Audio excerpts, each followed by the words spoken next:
Pabalita naman mula sa Cordillera Region si Eddie Carta. Live, Eddie.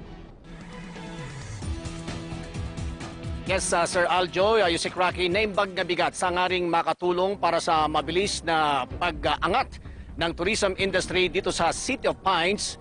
Malaking pasasalamat po ang Baguio Tourism Council dahil sa oportunidad na mabubuksan sa iba pang resyon, partikular na sa inyo sa Metro Manila, Sir Ma'am Yusek Rocky at saka Sir Aljo, Metro Manila, and then Regions 2 and 3, at sa iba pang resyon sa darating na Huwebes na.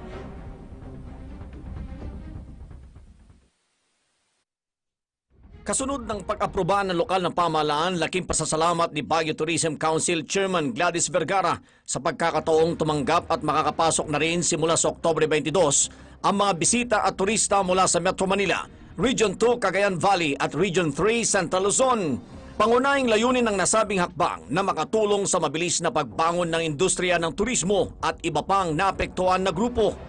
So ang dami nating sectors that are that are hit.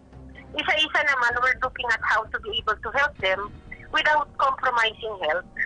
Magugunitang nauna ng binuksan ng City of Pines ang borders nito sa mga turista mula sa Region 1 noong Oktubre 1. Kaugnay nito, bilang pag-iingat laban sa COVID-19, nagpaalala muli ang Tourism Office na limitado lamang sa 200 turista kada araw ang tatanggapin sa lungsod na kung saay magpaparehistro muna sa Visita App o Baguio Visitor Information and Travel Assistance. Sa iba pang balita, araw-araw na rin dinadagsa ang Baguio Public Cemetery kasabay sa maigpit na pagpapatupad ng kapulisan sa mga health and safety protocols. Ganon na rin sa mga lituntunin na dapat sundin ng publiko. Mag-comply po sila sa naka-schedule na pagdalaw nila dito sa Baguio Public Cemetery. Kagaya nung paggamit ng yung old na market bus. Kasi may coding po tayo, sir. Isasara ang mga sementeryo dito mula Oktubre 29 hanggang Nobyembre 4. Yusek Rocky, Sir Aljo, pahabulan na balita. Pinangungunahan ngayon ni PNP Chief Camilo Cascolan at ganoon din ang PIDEA sa Police Regional Office Cordillera ang marijuana ceremonial burning hanggang sa kasalukuyan.